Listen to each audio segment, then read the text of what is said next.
Apakah kamu pernah melihat negara seperti ini? Di sini, pria tidak perlu bekerja. Wanita yang bekerja di luar dan berperang. Bahkan seorang wanita dapat menikahi beberapa pria. Para pria yang dinikahi, satu untuk memasak, satu untuk mengerjakan pekerjaan rumah. Saat wanita pulang kerja, pria juga harus menyuci rambut dan memijatnya. Di sini wanita tidak mengizinkan pria memakai pakaian seksi. Tiap hari harus berpakaian tebal dan rapi. Bahkan hanya terlihat sedikit lengan maupun kaki. Juga akan ditegur wanita. Dan yang dilakukan pria tiap hari, yaitu mengambil sebuah tali, agar wanita menikahinya. Karena di negara kekuasaan wanita ini, dapat menikah dengan wanita yang kaya, adalah cita-cita semua pria. Dan Jaki adalah pria ganteng di negara ini. Karena terlalu ganteng, ketika Jaki keluar, dia juga dipandang oleh gadis kecil. Dia milikku, nanti saya akan menikahinya. Tidak, dia milikku. Saat beli barang di supermarket, juga dinyatakan cinta oleh bos. Kamu adalah pria yang saya sukai. Kamu adalah yang terganteng bagiku.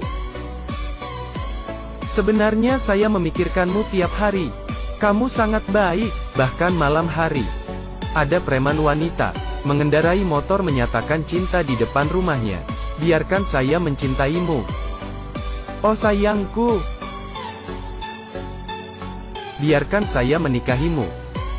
Akhirnya dimarah oleh ibu Jaki. Jangan ganggu anakku, pergi sana. Di negara ini, makanan masyarakat dibagi rata oleh negara dari keran air. Karena di sini, makan sayuran adalah melanggar hukum, apalagi menanam sayuran. Pemimpin negara ini adalah seorang tentara wanita yang sudah mau pensiun. Pemimpin mempunyai seorang putri yang akan menjadi pemimpin di kemudian hari. Jaki dan pria di seluruh negara, semua ingin menikah dengan putri. Kemarin, pemimpin mengumumkan, sebelum dia pensiun, akan membuat sebuah pesta, mencari pasangan untuk putri. Dia berharap semua pria dapat berpartisipasi.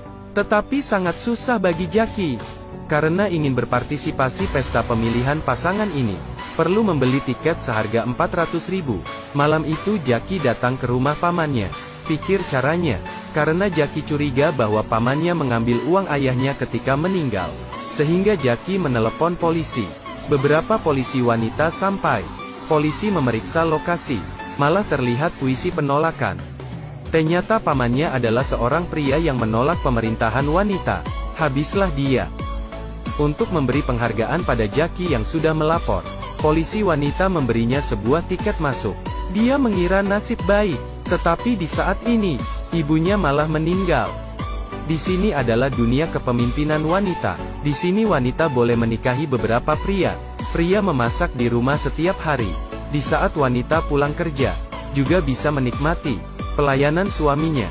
Tetapi semenjak ibunya meninggal, Jaki tinggal di rumah bibinya. Dan dia dibully.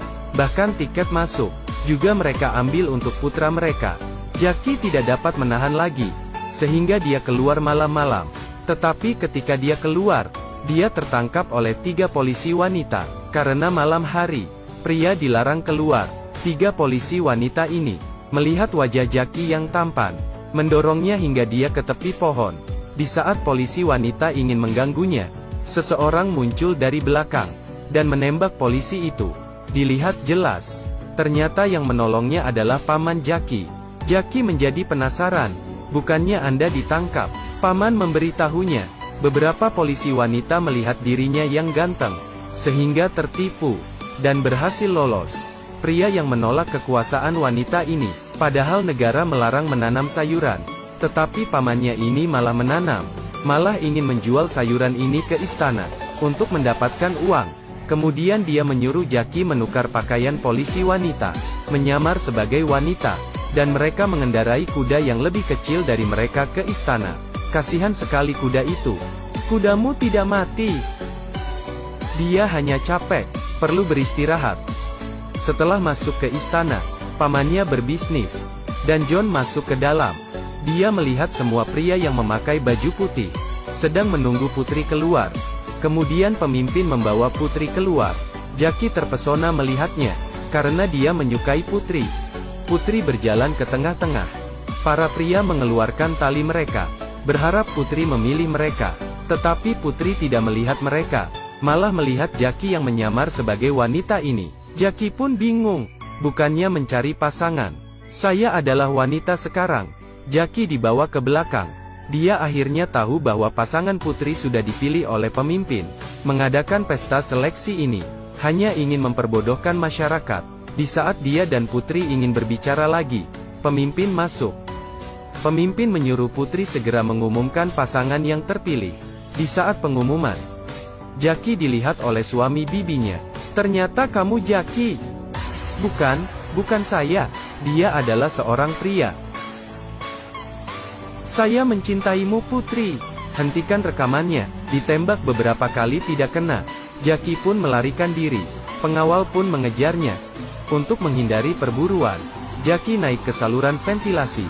Di saat dia tiba di jalan keluar, malah mengetahui rahasia besar negara ini. Jaki datang ke jalan keluar ruang ventilasi. Dia mendengar sekelompok orang berbicara. Akhirnya dia tahu, ternyata makanan harian masyarakat diambil dari kotoran yang disaring, kemudian ditambah gula, sehingga terbuat demikian. Ketika mereka pergi, Jaki mendekat dan menekan tombol. Tiba-tiba ada bunyi sirine di dalam. Jaki pun segera pergi. Dan kotoran itu sudah berubah menjadi hitam lagi. Karena tombol yang ditekan Jaki, yaitu tombol penyaringan, kemudian mengirim kotoran ke masyarakat. Dan di saat ini, Jaki bersembunyi di bawah kasur Putri.